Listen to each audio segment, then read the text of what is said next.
नमस्कार विद्यार्थी मित्रांनो, मी डॉक्टर संजय पगार, सहयोगी प्राध्यापक, डिपार्टमेंट ऑफ जिओग्राफी। विद्यार्थी मित्रांनो, या ठिकाणी मी आपल्या सर्वांचं या ऑनलाईन लेक्चर सिरीज मध्ये मराठा विद्या प्रसारक समाजाचे KRT arts, BH commerce and AM science, popularly known as KTHM college तर्फे सहर्ष स्वागत करतो। विद्यार्थी मित्रांनो, आपण FYBA या वर्गातील सेमिस्टर फर्स्टचा भूगोल विषयाचा जो पेपर आहे, प्राकृतिक भूगोल, ज्याला आपण फिजिकल जिओग्राफी असं म्हणतो, याचं प्रकरण क्रमांक 2 मागील काही तासांपासून आपण त्याच्यावर चर्चा करत आहोत। विद्यार्थी मित्रांनो, आज या विषयाचा आपला 16वा लेक्चर आहे आणि या लेक्चर मध्ये आपण या तासिकेमध्ये आपण आपलं जे प्रकरण क्रमांक 2 आहे, शिलावरण किंवा ज्याला आपण मृदावरण असं म्हणतो, याचा जो उपघटक आहे WM डेव्हिस शरण चक्र व त्याची संकल्पना जी आहे याच्या संदर्भामध्ये आपण चर्चा करणार आहोत। मागील 3 तासामध्ये विद्यार्थी मित्रांनो, आपण WM डेव्हिस यांचं शरण चक्र, त्यांची संकल्पना किंवा जो सिद्धांत आहे यावर चर्चा करत आहोत। आणि आजच्या तासाला आपण आज जो भाग क्रमांक 4 आहे या विषयात या तासाचा, यामध्ये आपण या WM डेव्हिस यांचं जे चक्र आहे किंवा यांचा जो सिद्धांत आहे यावर ज्या टीका झाल्या, जागतिक स्तरावर ज्या वेगवेगळ्या टीका झाल्या किंवा याच्यामध्ये काही दोष असेल, याच्यावर जे आक्षेप घेण्यात आले विद्यार्थी मित्रांनो, त्यावर प्रामुख्याने आजच्या तासाला आपण चर्चा करणार आहोत। प्रथमतः आपण विद्यार्थी मित्रांनो याची थोडीशी प्रस्तावना त्या ठिकाणी समजून घेऊया, कारण मागील 3 तासाला जरी आपण हा सिद्धांत सविस्तर अभ्यासलेला आहे, यातील अनेक पैलू आपण बघितले, परत एकदा या तासाला आपण त्या सिद्धांताची जी पार्श्वभूमी आहे ती एकदा आपण बघूया त्या ठिकाणी। विद्यार्थी मित्रांनो, WM डेव्हिस यांनी आपल्या सिद्धांतामध्ये आपल्या शरण चक्राची संकल्पना आहे त्यामध्ये मुख्य विचार मांडला। तो विचार असा होता की ज्या वेळेला नव्याने जगामध्ये, ज्या वेळेला नव्याने एखादा भूप्रदेश तयार होतो, एखादा भूप्रदेश उंचावतो, भूरूप तयार होतं, मग ते समुद्रातून बाहेर आलेला भूप्रदेश असो किंवा त्या ठिकाणी भूअंतरात हालचालीमुळे एखादा भूभाग उंचावलेला असो, या ज्या वेळेला हा भूभाग तयार होतो त्या ठिकाणी जे वेगळे प्रकारचे बाह्यकारक आहे, त्याच्यामध्ये वारा असेल, पाऊस असेल, नदी असेल, हिमनदी असेल, सागरी लाटा असेल, किंवा इतर काही घटक असेल, या सर्वांचा परिणाम किंवा या सर्वांतर्फे याच्यावर वेगळ्या प्रकारचं कार्य होत असतं। आणि या कार्यातून विद्यार्थी मित्रांनो, हा जो भू आकार आहे, हा जो उंचावलेला प्रदेश आहे, याचं शरण होतं। आणि शरण काळाच्या ओघामध्ये अनेक वर्ष चालतं, अनेक लाखो वर्ष चालतं, आणि यानंतर हा जो भूप्रदेश आहे, हे जे भूरूप आहे, हळूहळू झिजत जातं आणि शेवटी ते इतकं झिजतं की त्या ठिकाणी निम्नतम पातळी त्या ठिकाणी तयार होते, जी आपण सागर तळाशी समपातळ आहे किंवा सागर किनाऱ्यालगत जी समपातळ आहे त्या प्रकारचं स्वरूप त्या उंचावलेल्या प्रदेशाला तयार होतं आणि त्या ठिकाणी अतिमंद उताराचं सपाट प्रदेश तयार होतो। ही प्रमुख कल्पना, हे गृहीतक, हा सिद्धांत आपल्या संकल्पनेमध्ये WM डेव्हिस यांनी विद्यार्थी मित्रांनो मांडला। आणि हा ज्या वेळेला मांडला, म्हणजे 1884 मध्ये मांडला, नंतर तो 1889 मध्ये तो प्रकाशित झाला। आणि यामुळे नंतरच्या काळामध्ये, मी मागच्या तासाला सांगितलं, परत सांगतो मी त्या ठिकाणी, जवळपास 1950 पर्यंत या सिद्धांतावर जागतिक स्तरावर प्रचंड प्रमाणामध्ये चर्चा झाली। याचे जे वेगळे, या सिद्धांताचे जे वेगळे पैलू आहे हे त्या ठिकाणी स्पष्ट करण्याचा प्रयत्न वेगवेगळ्या भूगोलकारांनी असेल, भूरूप तज्ञांनी असेल, तो केला विद्यार्थी मित्रांनो। आणि साहजिकच मागच्या तासाला आपण या सिद्धांताच्या ज्या गुण आहेत किंवा ज्या पॉझिटिव्ह गोष्टी आहेत या बघितल्या। आज आपण की ज्या वेगळ्या तज्ञांनी किंवा खरंच ह्या ज्या टीका बघितल्या, आपल्याला सुद्धा त्या ठिकाणी समजेल की या सिद्धांतामध्ये काही उणिवा राहून गेल्या होत्या। तो सिद्धांत परिपूर्ण नव्हता, काळाच्या ओघामध्ये त्याच्यावर वेगळ्या प्रकारे, म्हणजे या ठिकाणी गोष्ट मी तुम्हाला नमूद करू इच्छितो की ज्या वेळेला WM डेव्हिस यांच्या विचारावर, यांच्या सिद्धांतावर, यांच्या संकल्पनेवर जगामध्ये टीका करण्यात आली, त्यावेळेला वेळ प्रसंगी त्यांनी त्याला उत्तर दिलं। हा एक त्यांचा चांगला, ही त्यांची एक जमेची बाजू होती। तरी सुद्धा आपण त्याच्यामध्ये जे वेगळ्या तज्ञांनी त्याच्यामध्ये ज्या उणिवा दाखवल्या, जे आक्षेप घेतले, ज्या टीका केल्या, यावर आपण प्रकाश टाकूया। आपल्या लक्षात येईल खरंच या सिद्धांतामध्ये काही उणिवा राहून गेल्या होत्या। आता पहिली सर्वात महत्वाची टीका किंवा दोष म्हणूया आपण त्याला, ती शरण चक्राची प्रक्रिया पूर्ण होण्यासाठी किती कालखंड लागतो याबद्दल अचूक वर्णन विद्यार्थी मित्रांनो या सिद्धांतामध्ये केलं नाही. म्हणजे डब्ल्यू. डेव्हिसने आपल्या सिद्धांतामध्ये सांगितलं की ज्या वेळेला एखादा भूप्रदेश तयार होतो, एखादं भूरूप तयार होतं, त्यावेळेला काळाच्या ओघामध्ये त्या ठिकाणी वेगळे जे बाह्य कारक आहे यांच्याद्वारे खनन कार्य होतं त्या ठिकाणी. विशेषतः डब्ल्यू. डेव्हिस यांनी नदीच्या कार्याला प्राधान्य दिलं. नदीचं जे कार्य आहे म्हणजे युवा अवस्थेमध्ये असेल, त्या ठिकाणी प्रौढ अवस्थेत असेल, वृद्ध अवस्थेमध्ये, या 3 अवस्थेमध्ये हे कार्य चालतं. आणि 3ही कार्यामधून जे खनन कार्य असेल, संचन कार्य असेल, वहन कार्य असेल किंवा भरण कार्य असेल, या कार्यातून, नदीच्या कार्यातून त्या ठिकाणी त्या भूप्रदेशामध्ये शरण चक्राची प्रक्रिया पूर्ण होते. परंतु विद्यार्थी मित्रांनो, मग त्या नदीचं त्या ठिकाणी युवा अवस्था असेल, प्रौढ अवस्था असेल किंवा वृद्ध अवस्था असेल, याचा सरासरी कालखंड किती वर्षाचा कालखंड लागतो या संदर्भामध्ये मात्र कोणत्याही प्रकारचं एक स्टेटमेंट किंवा त्याबद्दलचं विधान असं या सिद्धांतामध्ये, या संकल्पनांची स्पष्टता देत असताना डब्ल्यू. डेव्हिस यांनी केलं नाही. म्हणून ही सर्वात महत्वाची टीका किंवा दोष या सिद्धांतामध्ये राहिला आणि त्यावर लोकांनी त्या कालखंडामध्ये अनेक तज्ञांनी बोट दाखवलं, त्याच्यावर टीका केली की हे तुम्हाला या सिद्धांतामध्ये स्पष्ट करता आले नाही. आणि म्हणून ही सर्वात महत्वाची टीका या सिद्धांतावर केली जाते. त्याच्यानंतर विद्यार्थी मित्रांनो की डब्ल्यू. डेव्हिस यांनी आपल्या सिद्धांतामध्ये असं सांगितलं की ज्या वेळेला भूरूपांची उत्क्रांती होते ती ऊर्ध्व दिशेने अत्यंत वेगाने होते व अल्प काळामध्ये भूपृष्ठ उंचावून झालेले आहे असं त्यांनी आपल्या सिद्धांतामध्ये सांगितलं. परंतु एक वर्ग असा होता, एक तज्ञांचा वर्ग असा होता की यांनी याला आक्षेप घेतला की त्यांचं मत असं होतं की तबकडी सिद्धांतानुसार भूपृष्ठ उंचावण्याची जी दिशा आहे किंवा जी गती आहे ती अत्यंत हळू असते आणि दीर्घकालीन असते.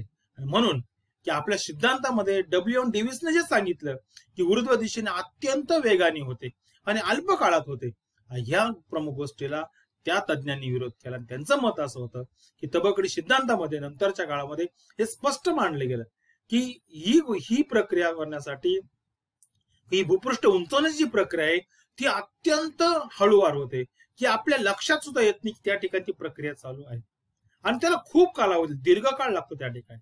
म्हणून ही प्रमुख उणीव किंवा यावर टीका नंतरच्या तज्ञांनी केली. म्हणून ही सुद्धा महत्वाचा दोष या सिद्धांतामध्ये विद्यार्थी मित्रांनो सांगितला जातो.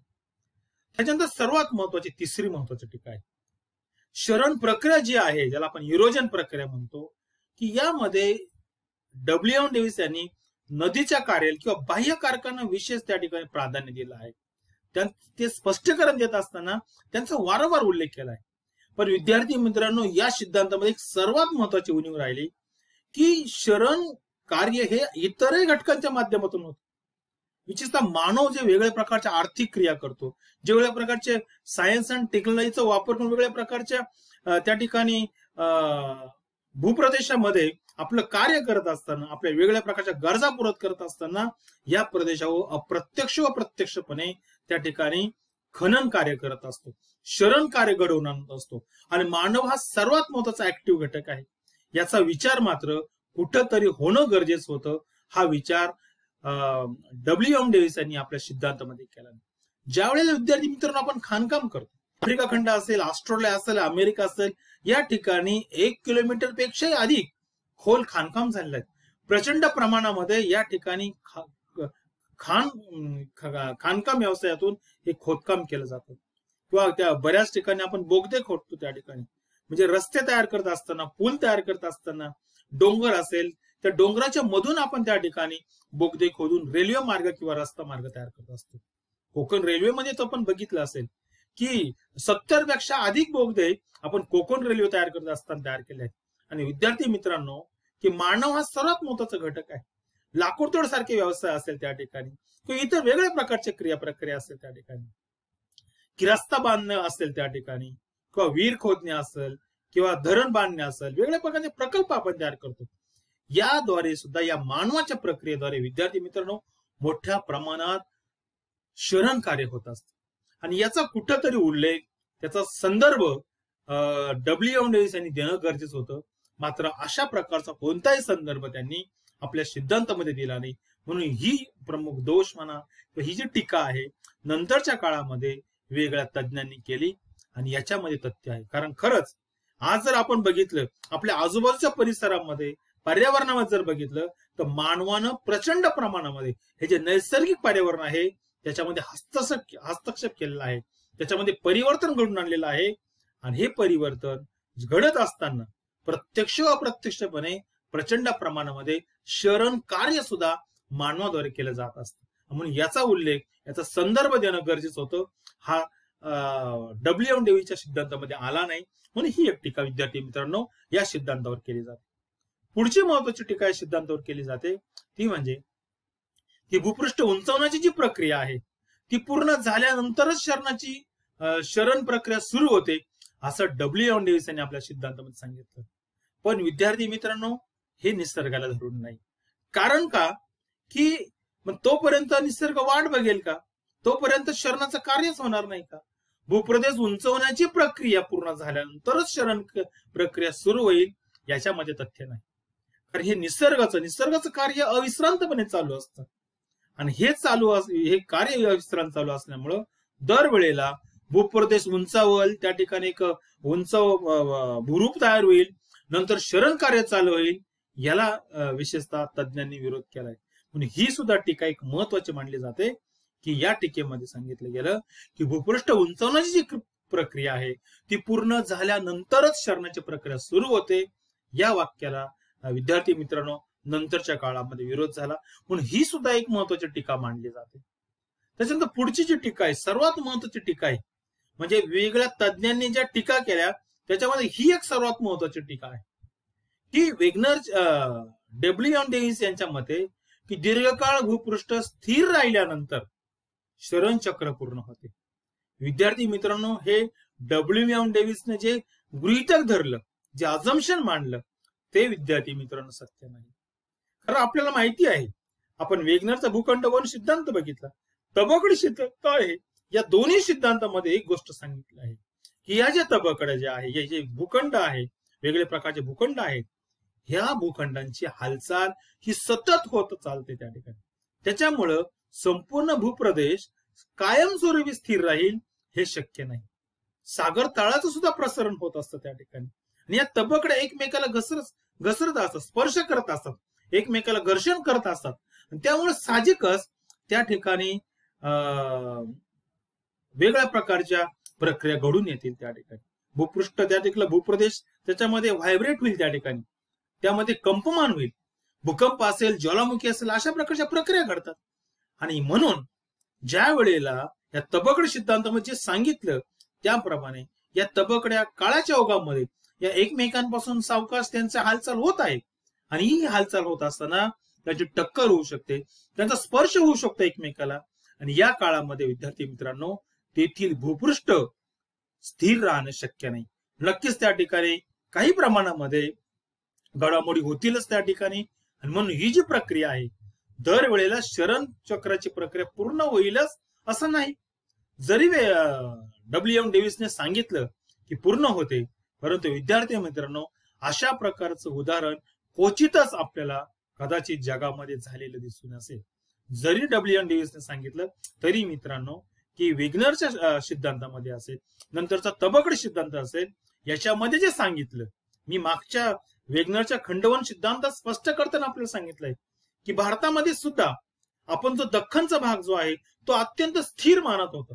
तरी सुद्धा ज्या वेळेला भूकंप झाला, कोयनाचा भूकंप असो, 1993चा खिल्लारीचा भूकंप असो, या काळामध्ये जे संशोधन झालं भूकंपानंतर त्याच्यामध्ये असं सांगितलं गेलं की भारताचं जे भूपृष्ठ आहे, भारताची जी तबकडे आहे, भारतीय उपखंड जो आहे तो उत्तरेकडे सरकत आहे आणि त्या सरकण्याच्या प्रक्रियेमुळे भारतामध्ये भूकंप झाला. म्हणजे याचा अर्थ काय आहे की ही प्रक्रिया कुठे ना कुठे होतच राहणार आहे. आणि म्हणून ही प्रमुख टीका या सिद्धांतावर केली जाते की जे आहे की दीर्घकाळ भूपृष्ठ स्थिर राहिल्यानंतरच शरण चक्र पूर्ण होते. पण म्हणून या तबकडी सिद्धांतामधील संदर्भ घ्या, वेगनरचा भूखंड वनाचा सिद्धांताचा संदर्भ घ्या. यावरून आपल्याला दिसते की जगामध्ये असं आपण 100% म्हणू शकत नाही की त्या ठिकाणी किंवा एखाद्या प्रदेशामध्ये भूपृष्ठ हे कायमस्वरूपी स्थिर आहे आणि त्या ठिकाणी शरण चक्र पूर्ण होईल तोपर्यंत स्थिरच राहील असं नाही. त्या ठिकाणी नक्कीच निसर्गाच्या वेगवेगळ्या प्रकारच्या प्रक्रिया चालतात या तबकड्यांचा संदर्भ आहे त्या ठिकाणी, त्यांची जी हालचाल होते, सागर तळाचं प्रसरण होतं आणि यामुळं नक्कीच भूपृष्ठ स्थिर राहू शकत नाही. म्हणून ही सर्वात महत्वाची टीका या सिद्धांतावर विद्यार्थी मित्रांनो केली जाते. म्हणून त्याचा पुढची सुद्धा अजून एक महत्वाची टीका किंवा दोष किंवा आक्षेप या सिद्धांतावर घेतला जातो विद्यार्थी मित्रांनो.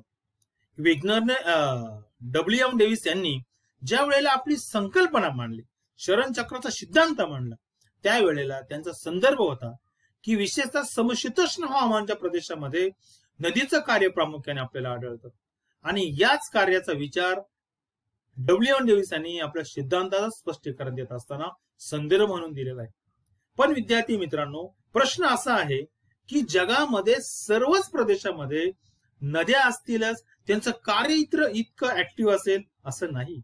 असे काही प्रदेश आहे, काही ठिकाणी कायमस्वरूपी हिम असतं, ज्या ठिकाणी हिमच्छादित शिखरं आहे त्या ठिकाणी, किंवा काही भूप्रदेश अत्यंत म्हणजे दक्षिण ध्रुव असेल, उत्तर ध्रुव असेल किंवा ध्रुवीय प्रदेश आपण म्हणूया, त्या ठिकाणी नदीचं कार्य इतकं नाही. तिथे हिम नदीचं कार्य आहे आणि हिम नद्यांची लांबी सुद्धा खूप जास्त असत नाही त्या ठिकाणी. त्याच्यामुळे तेवढ्या भागामध्ये कार्य होईल याला विरोध होतो. आणि ज्या वेळेला प्रथमतः डेव्हिसने हा सिद्धांत स्पष्ट केला, त्यावेळेला त्यांनी हिम नदीचा कार्याचा विचार केला नाही. किंवा शुष्क प्रदेश असेल, याला आपण वाळवंटी प्रदेश असं म्हणतो, त्या ठिकाणी सुद्धा नद्यांचं प्रमाण खूपच कमी आहे आणि त्याही पण काही हंगामी प्रकारच्या नद्या आहेत, त्यांना पाणी कमी असतं, त्या ठिकाणी नद्यांची लांबी आणि रुंदी कमी आहे. मग अशा ठिकाणी अशा प्रचंड प्रमाणामध्ये खनन कार्य होईल, शरण कार्य होईल आणि त्या ठिकाणी मला वाटतं खूप वेळ लागेल. आणि त्या प्रदेशामध्ये, शुष्क प्रदेशामध्ये जरी वाऱ्याचं कार्य असेल, परंतु त्या संदर्भामध्ये विशेष वर्णन किंवा संदर्भ आपल्या सिद्धांतामध्ये डब्ल्यू.एम. डेव्हिस यांनी दिलेला नाही. म्हणून विद्यार्थी मित्रांनो, की या सिद्धांताची प्रमुख टीका अशी आहे की असा काही भूप्रदेश आपल्या जगामध्ये आहे की त्या ठिकाणी नदीचं कार्य हे क्षीण स्वरूपाचं आहे, अत्यंत अल्प प्रमाणाचं आहे. आणि मग अशा प्रदेशामध्ये इतर जे घटक आहे, इतर जे बाह्य कारक आहे, त्यांचा संदर्भ असणं गरजेचं आहे. याच्यावर विशेषतः प्रकाश या सिद्धांतामध्ये ही संकल्पना स्पष्ट करत असताना विद्यार्थी मित्रांनो डब्ल्यू.एम. डेव्हिस यांनी केले नाही. म्हणून ही सुद्धा महत्वाची टीका आहे. नंतरच्या काळामध्ये काही प्रमाणामध्ये डब्ल्यू.एम. डेव्हिस यांनी 1900 मध्ये हिमनदीचा कार्याचा संदर्भ दिला त्यांनी, किंवा 1905 मध्ये शुष्क प्रदेश, ज्याला आपण ऍरिड रिजन असं म्हणतो, याचाही संदर्भ दिला. परंतु मात्र मूळ सिद्धांतामध्ये त्यांनी हा उल्लेख केलेला नव्हता. ज्या वेळेला टीका झाली, त्याचा आक्षेप घेतला लोकांनी, तज्ञांनी, त्यावेळेला काही स्पष्टीकरण दिलं, पण ते दोनच स्पष्टीकरण दिले त्यांनी. नंतर इतर प्रदेशाचा मात्र त्यांनी संदर्भ घेतलेला नाही. आणि म्हणून या सिद्धांतामध्ये विशेषतः डब्ल्यू.एम. डेव्हिस जे नदीचं कार्याला जास्त प्राधान्य दिलं, विशेष त्या ठिकाणी महत्व दिलं.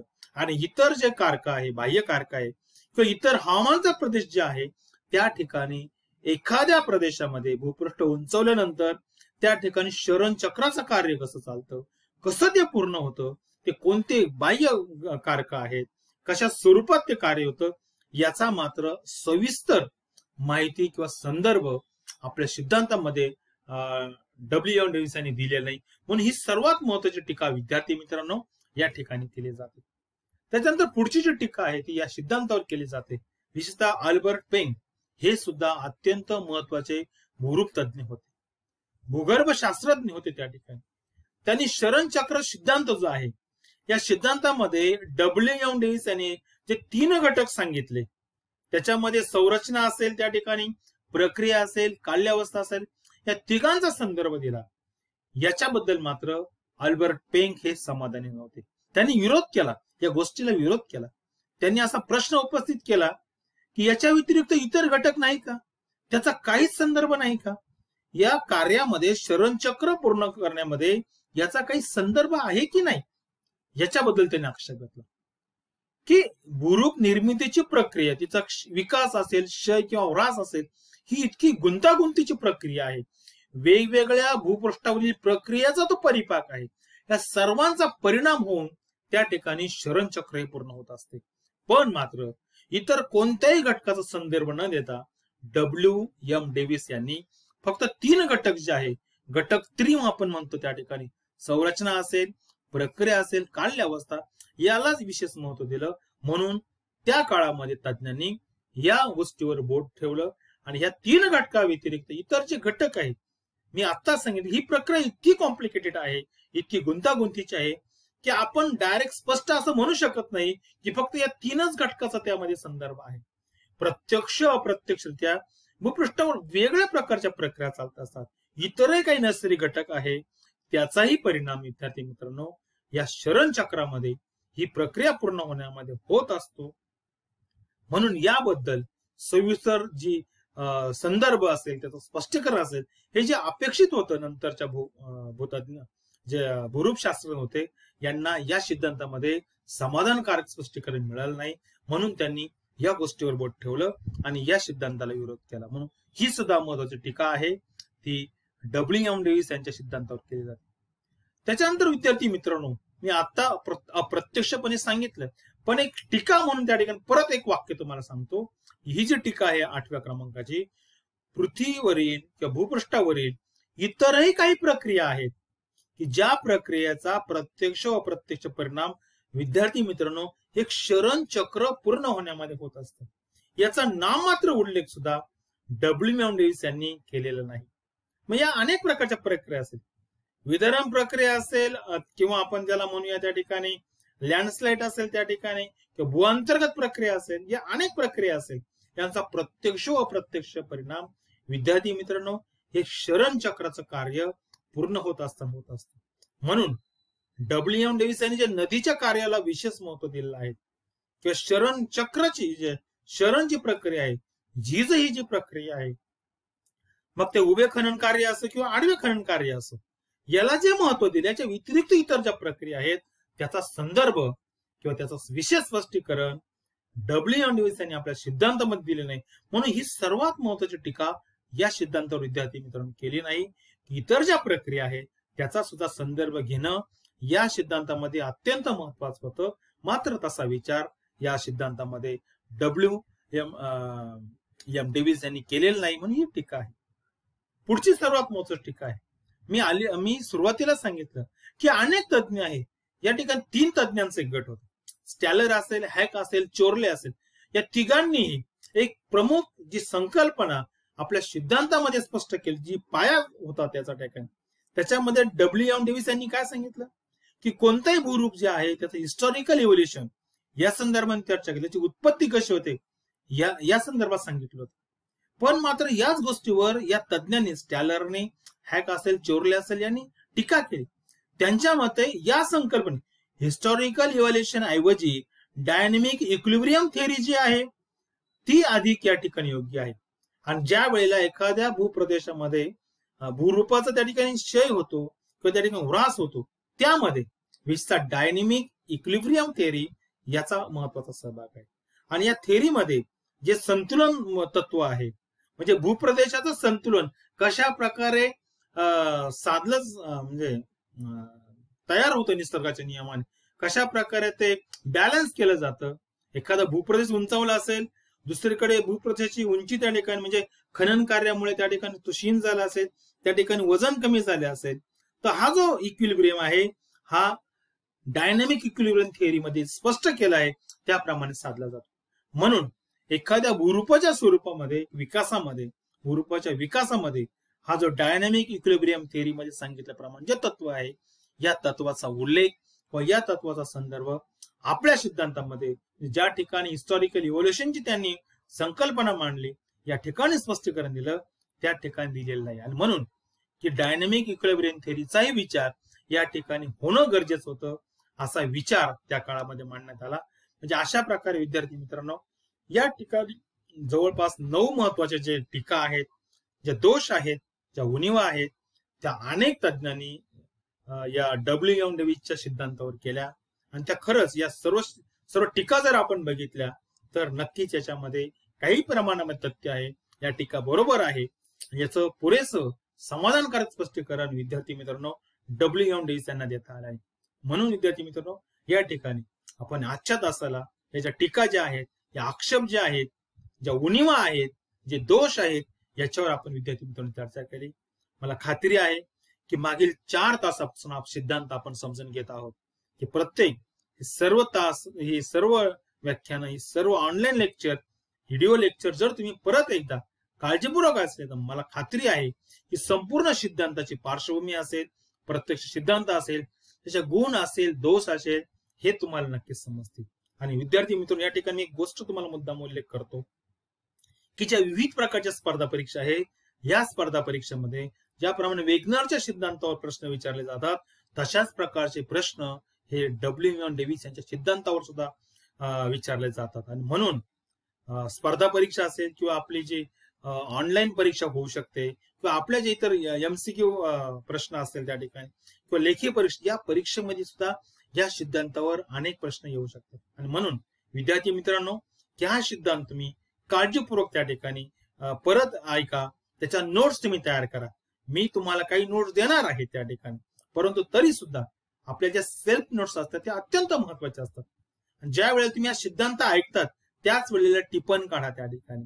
मी तुम्हाला या ठिकाणी आव्हान करतो की ज्या वेळेला मी जरी नोट्स दिल्या, तुम्हाला हे ऑनलाईन लेक्चर असेल त्या ठिकाणी, हे तुम्ही कधीही बघू शकता.